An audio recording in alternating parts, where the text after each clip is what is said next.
Good afternoon, everyone. It is Wednesday, October 5th at 3 o'clock p.m. or slightly thereafter, which means it is time for Women in Business. Now, today we are going to be talking about customer service, and there is a reason for this, why we are talking about customer service, and it is this. So, I was talking to a friend of mine who happens to be male. And we were talking about the fact that I used to run customer service back in the day for the company that I worked for. And he said to me in passing, and I don't even really think that he thought about the fact that he said it, that, well, women are better at customer service than men. And I kind of went, really? Really? And I didn't really push it because it was just a random conversation and I wasn't really up for let's have an in-depth discussion, but it started me thinking, and what it started me thinking about is how that attitude holds women back. Is that even really true? And is this an attitude that still prevails in general? This particular friend and I, he's a good friend. He's been a friend for a long time. We don't agree on everything, obviously. And sometimes he says things that I go, okay. And sometimes we have discussions about those things, and sometimes his opinion changes. It happens. But in this case, it was just a random comment in a kind of, you know, casual discussion we were having, and he came out with, well, women are better at customer service. And I was like, really? I don't think so. I don't know why. But I think that's a thinking that is still out in the world. So that's part of what I want to talk about today. What that thinking does for women, how that thinking works against women, and if you're not a naturally gifted woman when it comes to customer service, which some of us are not, um, how can you get better at it? How can you get better at it in general, whether you're a woman, a man, or, whatever, an alien for that matter? How can you be better at doing customer service? So that's really what I wanted to talk about today. And as always, our stalwart Cindy King is here. Thank you for being with us, Cindy. And I know, how is it already Wednesday? I was thinking that this morning. I was like, wait, how are we already at Wednesday? I don't understand that. But then I don't understand how we've gotten to October either. So as much as I protest that I understand time, I'm thinking perhaps I don't, which is rather alarming. But anyway, that's neither here nor there. So I want to start this discussion today with this point, and that is what women aren't. And one of the things that women aren't is naturally good at customer service or naturally suited to customer service. And you might wonder why I'm bringing this up. And part of it is because, yes, I told you the story of my friend who said that women are naturally good at customer service. But then I was like, is this a prevailing attitude? Do people still think this way? So in the course of my research, which I do research for every show that I do, where I kind of bone up on the latest theories and read what other people are thinking and pull stats if I need to or whatever, and just kind of in general get myself prepared to do a show and talk to you. So I'm in the process of looking through various articles about women in customer service and customer service in general.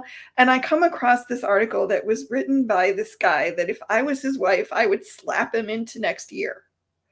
I wanted to punch him myself, and I don't even know who he is.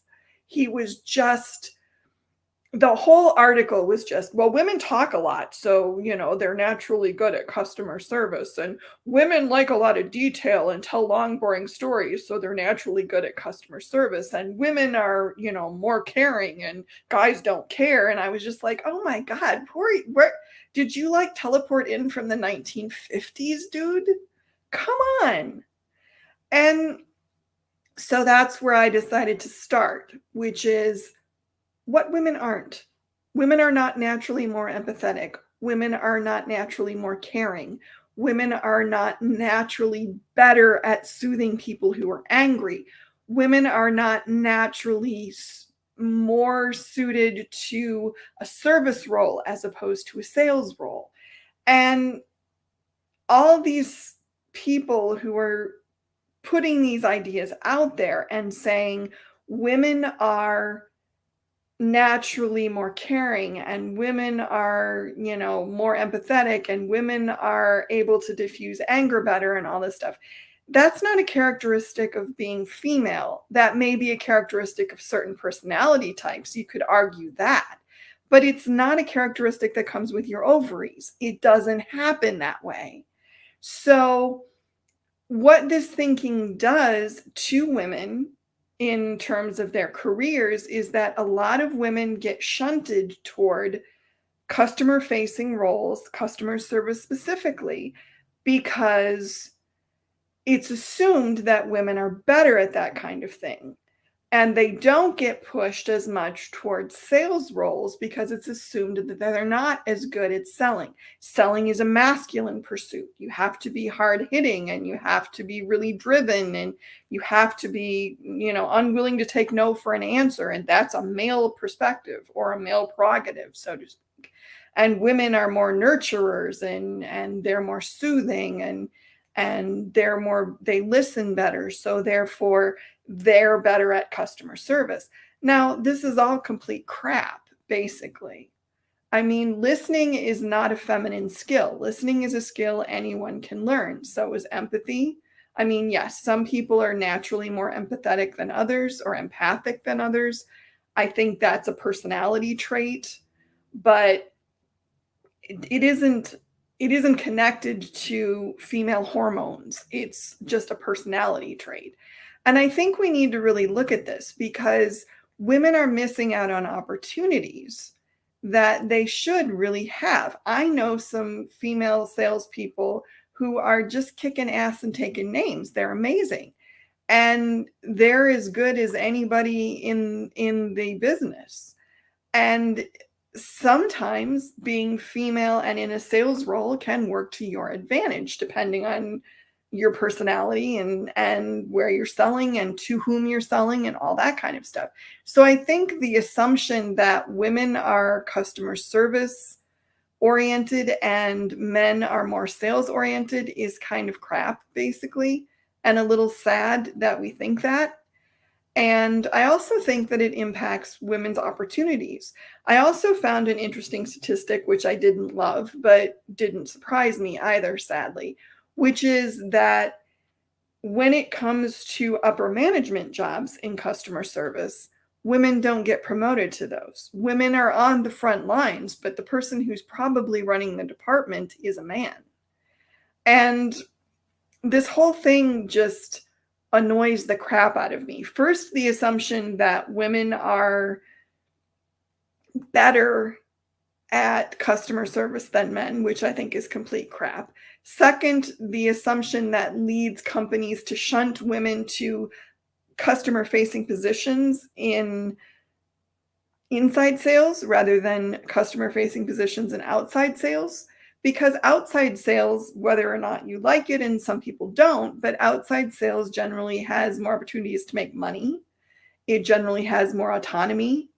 And it also has just more opportunity and sometimes less stress. Being a customer service person can be a huge amount of stress, especially if you're working for a company where you don't have a lot of leeway in how you offer the customer service you offer.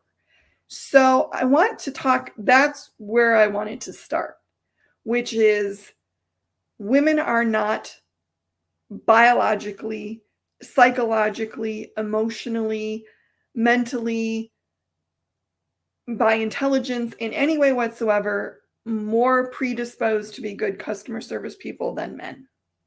That's just it. I think there are certain personality types that do better for customer service than others. I will agree with that. But that's not gender, that's personality. So it just really frosts my cookies, for lack of a better word, when I see people saying women are better at customer service than men, and here's why. because women are not predisposed in any way to be better at customer service than men. Now, you can make the argument, and I will make the argument, that women are trained perhaps to be a little more customer service oriented just by our culture and life, and that they may be trained to develop customer service skills because of, again, our culture and life. You learn to be a good customer service person if you're a woman because you have to navigate all these situations where you have to learn to listen, and you have to learn to diffuse tension, and you have to learn to be empathic or empathetic, all these things. Now, is that necessarily a good thing? I don't think so, because a lot of times we're learning these skills to keep ourselves safe and to keep ourselves out of situations that could be dangerous. So I don't think that's like a yay, we should be all excited about that thing. But what the point I really want to make here is that women are not predisposed to be better at customer service than men. And I think if we act on that assumption, we're doing a disservice to everybody, not just women, but we're doing a disservice to men who could be amazing customer service people. And we're doing disservice to our companies because we're not putting the best person in the job. So think about that. And I want to see what else is happening here. I like this one. Cindy says, I say, let the sales speak for who is better. And I think that's totally right. I totally agree with that. And I think everybody should get the chance. Not everybody is a natural salesperson, but you can learn to be a pretty decent salesperson. And not everybody is a natural customer service person, but you can learn to be a pretty decent customer service person. But I think everybody needs to get the chance. And the chance doesn't happen if you just assume that women are naturally better at customer service. Let's just go with that. So the next thing I want to talk about when it comes to customer service, and this is something that maybe is a problem more for women that are in customer facing roles, though I could be wrong. I don't want to make a blanket assumption that that is so. But when I have seen this with women who are working in customer service, like I said, I ran a customer service department for a lot of years. I worked with various customer service people in various positions over my lifetime. And one of the things that I find is that with some customer service people, and again, don't like generalizations, but most of the ones that seem to have this problem that I knew were women, is that they need to find the balance between problem solving and people pleasing. And again, this is a cultural thing. Women learn pretty early that you need to please people. You need to please people to stay safe. You need to please people to get ahead. You need to please people to get compliments or pats on the head or whatever it is you need. And that's not to say that there aren't men that are people pleasers, because I really think there are. I think, again, this is a universal thing.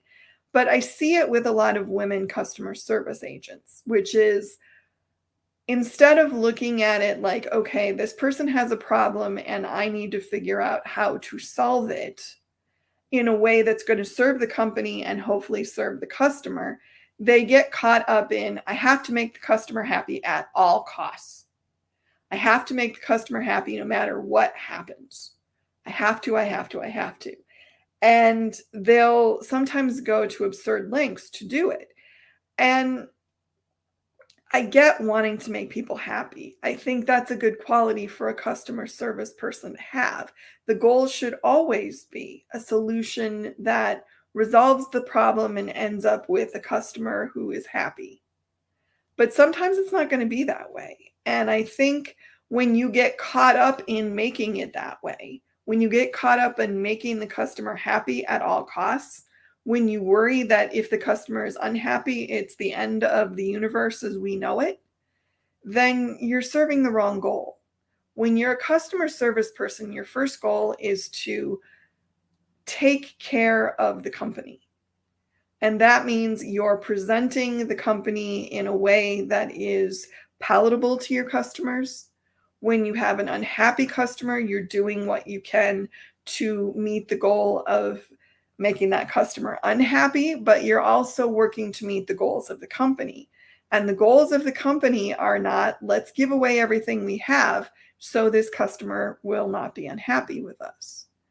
And this is a tough line to walk. I get it, because especially when you're in customer service, when your job is to burnish the image of the company, basically, and to dissolve the customer bombs of people that are unhappy. When you are charged with doing that, your focus becomes, I must make this customer happy at all costs. No matter what happens, this customer has to be happy. Here's the thing, though. Some customers will never be happy no matter what you do. You could offer them your firstborn, your kidney, and your car, and they wouldn't be happy. Some customers are just predisposed to complain. And sometimes there's just nothing you can do. Sometimes it's just a screw up, and there's just, you can give them their money back, you can redo the order for them, and they're just not going to be happy no matter what you do.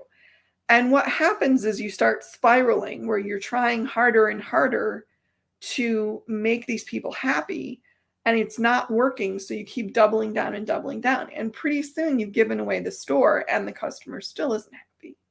So I think you need to remember that your focus has to be on solving the problem.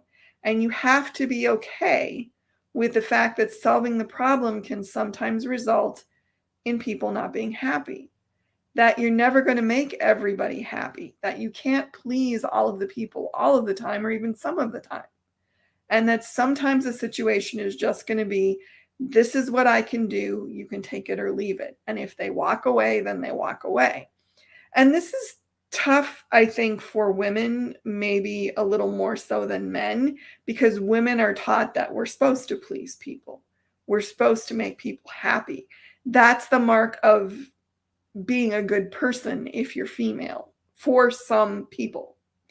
So when you're put in a customer-facing position, you start to internalize that a little bit, and you start to feel like your goal has to be satisfying everybody all the time and resolving all the problems and turning everyone into raving fans. It's a lovely theory. It ain't going to always work in practice. So you need to be aware of that. And it's a hard thing to do sometimes, because I think it's human nature to want to be liked. It's human nature to want people to be happy, to be around you, to talk to you, to deal with you. And when they're not, even if it's not you, and especially if they take it out on you, it can be really hard to separate the fact that this person is angry at the company and I'm the part of the company that they're talking to, from this person is angry at me.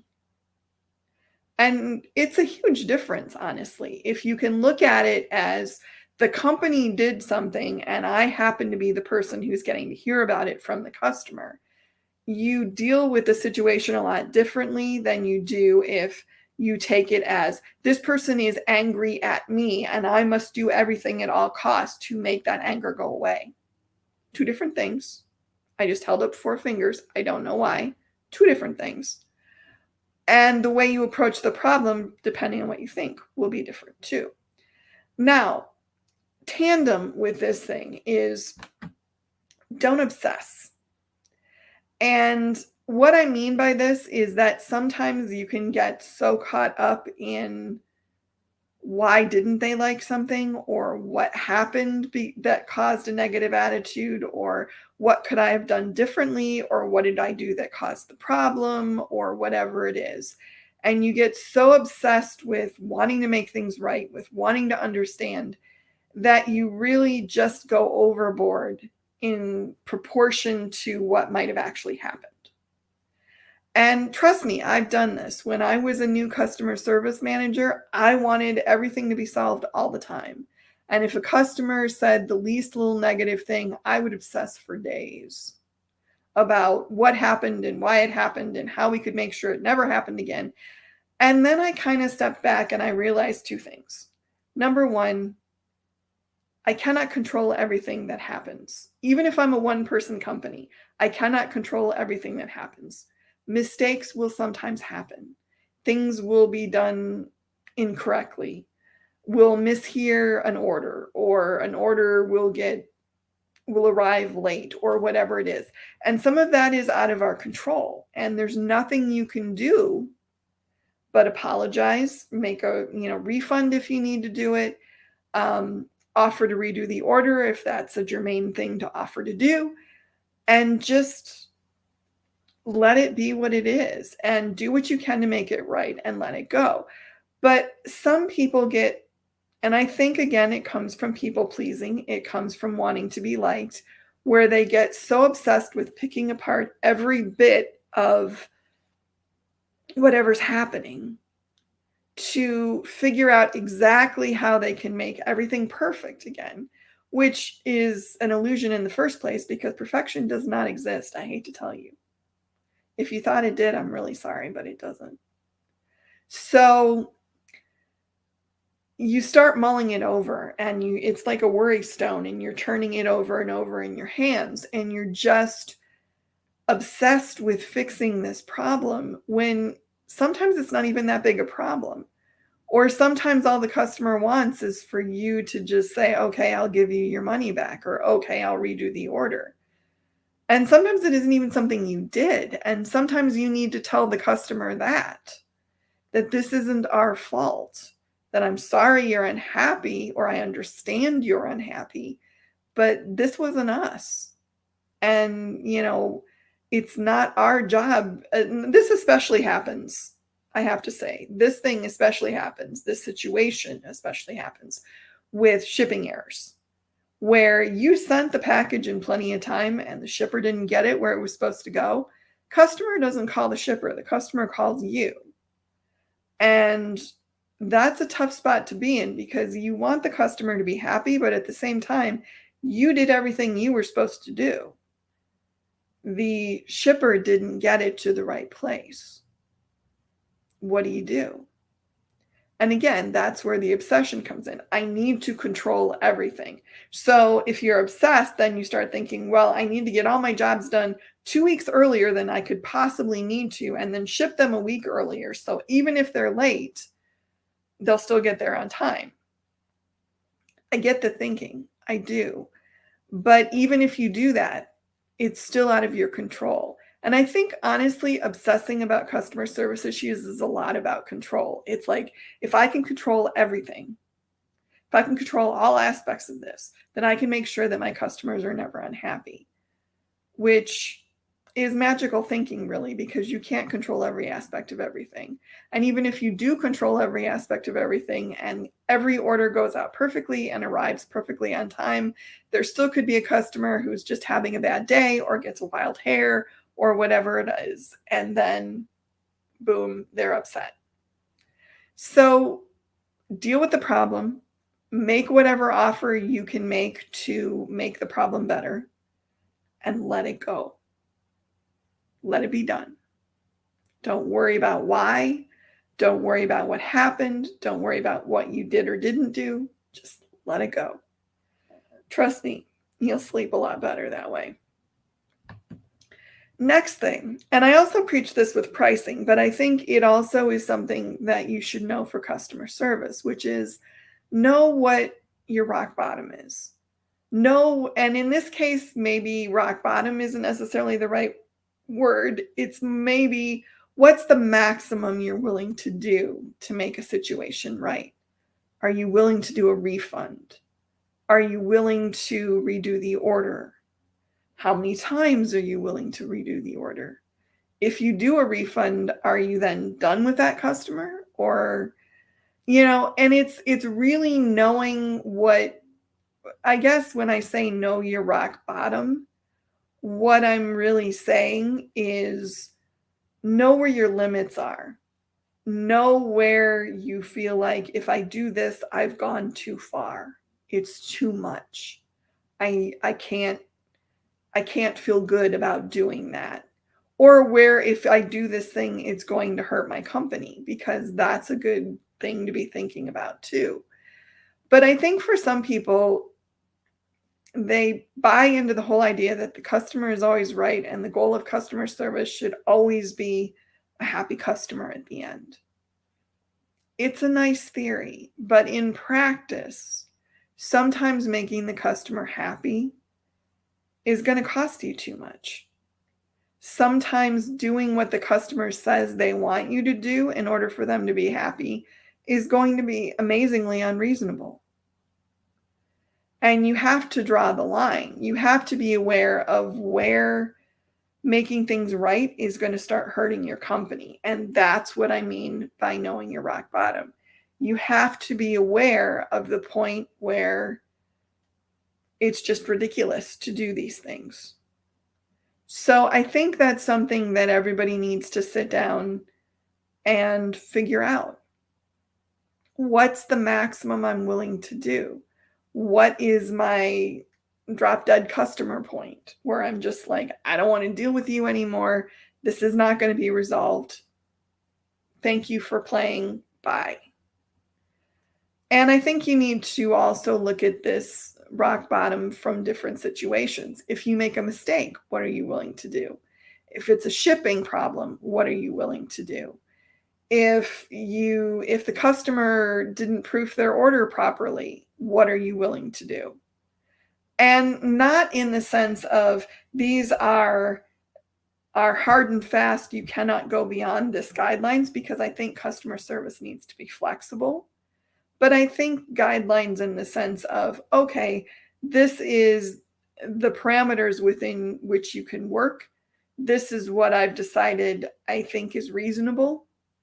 And have some preparation, because prepared customer service people, even if that customer service person is you, are going to do better customer service than people who don't know where their boundaries are, who don't know what they're prepared to offer, who are kind of floundering around like they've never heard that there could possibly ever be a problem. You want prepared customer service people. You want customer service people that are confident in what they can offer and what they can do. That's the important thing. So let's talk about this next thing right after I grab a little drink. And that's this. And I'm sure anybody who's done customer service can identify with this, because I swear to God, when I was doing customer service, I would get threatened with this all the time. Well, I have a really big social media following, and if you don't do X, Y, and Z, I'm going to tell everyone on my page, and they're going to know that you guys are awful. Find a nickel for every time I've heard something like that. Here's the thing. Most of the people that will threaten you with social media don't have a big enough social media presence to make any difference. The ones that do are not going to bother threatening you. They're just going to do it. They're just going to put it up on their page. They're just going to put it up on their feeds. They're just going to put it up everywhere. And they're not going to bother telling you, well, if you don't do what we want, we're going to tell all our social media followers. They'll just do it. And so whenever I would get threatened with, well, I'm going to tell everybody, I would go look and actually see how big a threat that was. Are we talking 500 followers? Are we talking 5,000 followers? Are we talking 50,000 followers? How big is their reach? What is their engagement like? Are we really looking at a threat here, or is it just somebody bluffing and hoping we'll be scared? And contrary to what a lot of business owners believe, one bad review is not going to kill you. 10 bad reviews aren't going to kill you, particularly if you handle them properly. But social media has become something that you can threaten a company with, and people kind of have this visceral reaction to the threat. Like, oh no, if I don't do what you say, you're going to smear my reputation. And yeah, social media does give unhappy people a bigger reach. And yes, social media does allow them to say, I would never do business with XYZ company again, and here's why. And then they detail whatever their unhappiness is. Now, what you have to parse out when somebody threatens you with a bad review on social media is a couple of things. The first one is, how big is their reach? How many people are they going to put this in front of? How much engagement is their page getting? How many people are actually interacting with them? You have to remember that just because some group has 50,000 members or some page has 15,000 people following it, that doesn't mean that every one of those people is showing up and seeing everything that happens. If anything, it's quite the opposite. Most people probably don't know what's going on in the page or the group. So just because there's a number there doesn't mean that whatever they put up is being seen by everyone that is among that number. So that's thing number one to be aware of and to understand. And the second thing is, how influential are these people? And again, it's kind of you have to kind of make a judgment call on this. It's not something that you can just look at their page and go, oh, they are or they aren't. You have to kind of do a little investigation, and you have to see how much engagement the page is getting. Are people commenting? Are they replying to comments? Are people replying to their replies? When they say you should do XYZ, are people actually doing that thing? When they have a sale, do people get excited and buy? You want to get some kind of feeling for how much these people are actually interacting with their follower base and how much they're influencing them. And I'm sure you've all heard of now, I'm an influencer on YouTube, or I'm an influencer on Instagram, or whatever it is. A lot of people say that, but actually being one is a lot of work. And actually being one requires you to be able to get people to do something. And I think that's the bit that people miss. And that's the bit that when people threaten you with, I'm going to put a bad review on social media, that's the bit that a lot of business owners don't understand. You can put it up there all you want, but if you're not influential with the people who are liking your page or in your group, it's not going to make a dang bit of difference. Nobody's going to care. And the other thing I think that people need to understand too is that if they do put a bad review up, if they put a bad review up on your page, you have the opportunity to tell your side of the story. And this is something that I talk about a lot when I do seminars, which is you can tell your side of the story, and you don't have to be angry about it, and you don't have to be, awful about it or rude about it. You can just say, okay, here's what happened in this instance. Here's what we did to make it right. I regret that it didn't satisfy you, but this is what we felt was fair and equitable based on what happened. And you get your side of the story out there. And you also get an opportunity to show that you're responsive, that you're rational, that you're willing to try to make good if there's a problem. And 9 times out of 10, that will diffuse whatever damage the customer bad review would have done. So I think we need to all just kind of quit clutching our pearls when somebody says, oh, I'm going to put a bad review on social media, or I'm going to put up a post and tell everybody not to do business with you. Yeah, sometimes that is a genuine threat. In some cases, the social media profile is influential enough that it could actually do some damage. But honestly, those times are pretty much more rare, which is a really awkward sentence construction. Sorry about that. They're probably less likely than you would think they are. Let's put it that way. I think a lot of us pride ourselves on, we have this great social media presence, and when it really comes down to it, we have a lot of people on the books, but how many of them are actually reacting at any given time is a whole nother question. And I think we need to be aware of that, and we need to understand that, because honestly, when people threaten you with social media, I always feel like it's kind of like when your kid's on the playground and somebody gets picked last, or they don't like the rules of the game or whatever, and they say, well, I'm taking my ball and going home, and they stomp off. And the rest of you decide to play something else and you don't really care. It's kind of like that. It's not really probably going to do any damage to you. It's kind of petulant.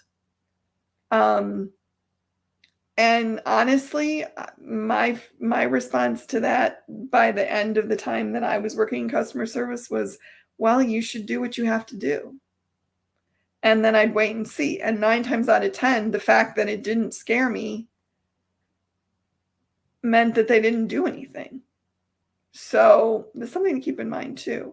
But don't buckle under because somebody says, well, I'm going to post on my social media profile. Do the research. Find out if that's really a threat. 9 times out of 10, it's not. Just saying. So the next thing you need to do if you want to be good at customer service is listen. Not a surprise here. And this one's going to be pretty short because honestly, there isn't a whole lot to say about this. Just listen. Let people vent, I think, is what really this item should have maybe been called, which is when people call you, oftentimes they're angry, they're upset, they're maybe delayed of doing an order of their own, or they really need what you were doing for them, or their event is coming up and now they're concerned they're not going to have their stuff. And you just need to let them tell you all that.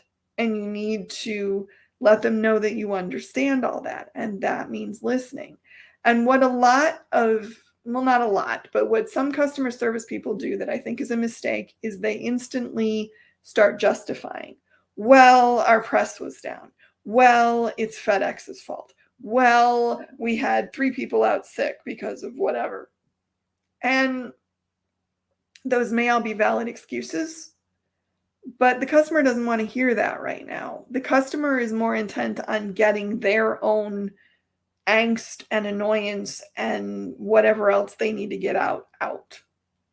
So just let them do it. Just listen. Let them know that you understand where they're having problems. And then eventually you'll get to the point where you can actually talk about how you're going to fix it, or you can actually talk about the mitigating circumstances or whatever they are. But I would say, honestly, listening is one of the best things that I ever learned. And as much as I like to talk, I also really like to listen too, because you learn a lot when you listen to other people. You learn a lot from what they choose to say and what they don't choose to say. You learn a lot from how they say it. And sometimes listening is how you figure out the solution to their issue, or what you can give them that's going to make them be a happy customer again. So it's a valuable thing to do. This is another one that I always think is funny. Admit it when you're wrong. And for some customer service people, they'll never do this. It's never their fault. They never did anything wrong. It's just, it's the weather, or it's the shipper, or it's, whatever it is. One of the things that I always used to find really, really funny is that admitting that you're wrong can almost stymie people, because they're prepared for you to give them an excuse. They're prepared for you to protest that you're not wrong. They're prepared for you not to accept responsibility, basically. I had a boss a while back, and it used to just completely flummox her when something would happen and she would call me into her office to berate me about whatever it was. And she'd say, X thing happened. And I'd say, yeah, I really screwed the pooch on that one. Sorry. And she didn't know what to do, because she was the prevailing culture of that particular company was basically everyone tried to throw each other under the bus. Nobody wanted to take responsibility for anything. Nobody wanted to be the one who was in the crosshairs of the boss. And I would walk into her office and go, yep, screwed the pooch on that one, sorry. And she didn't know what to do with it. She had no idea what to do with it. Because number one, she had this big blustering speech of rah, rah, rah, and how awful I was. And I was like, yeah, you're right. I really didn't do well on that. I need to do better next time. And here's what I'm going to do to fix it. And she didn't know how to handle it. And it was actually pretty funny to watch because it was funny and sad at the same time. It was funny just because it was funny. But it was kind of sad because the prevailing culture was that you didn't do that. You didn't own up. You didn't take responsibility. You basically tried to throw anybody else in the way of whatever was coming down the pike.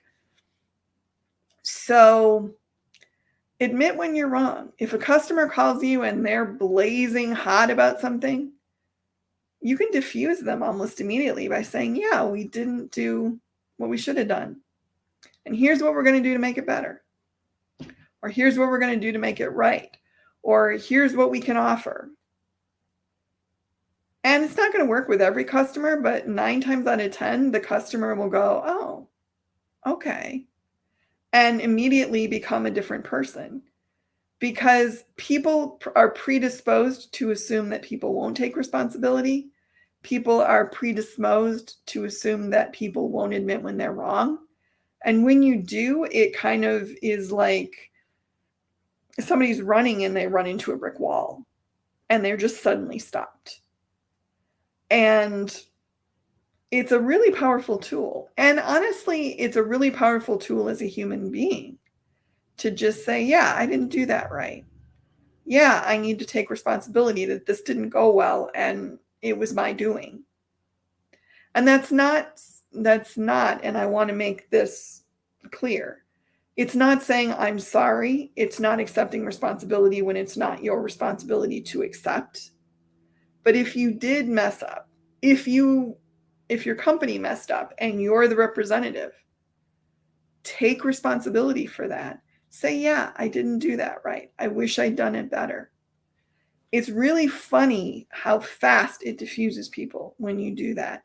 And it's really funny how many people don't know how to react to it because they've built up a head of steam. They're all ready to rip you a new one. And you're like, and you totally pull the rug out from under them by going, yeah, you're right. I really should have done that better. It's funny as heck to watch, I have to say. And it's an interesting phenomenon because once you realize it and you realize the power of admitting you're wrong when you're wrong, and that's also a caveat. You're admitting when you're wrong when you're actually wrong, when it is your responsibility. There are people who will apologize and accept responsibility for anything that goes wrong, whether or not they had anything to do with it at all. That's not what I'm advocating here. I'm saying in the cases or in a customer service case where your company messed up or you messed up, say, yeah, I messed up. That's not a blanket, I am the scum of the earth and everything that happened is my fault. That's a whole nother neuroses we don't need to get into. It's just saying, if you did it, if you caused the issue, if you made the mistake, admit it. And watch it diffuse the situation. And watch people fumble around because they just don't know how to deal with someone taking responsibility. It's very funny. And lastly, build relationships. And I have to say, this is one of the things that I am most proud of my time working with customer service, is that I built relationships with some customers that still exist to this day. That I built customer relationships with the company that still exist even though the company no longer exists. And I'm really proud of that. And I worked really hard at that. And it took a lot of effort and it took time. And it took listening and it took admitting when I was wrong. And it took working to problem solve. And it took a lot of time and it took a lot of effort. But I'm proud that it happened.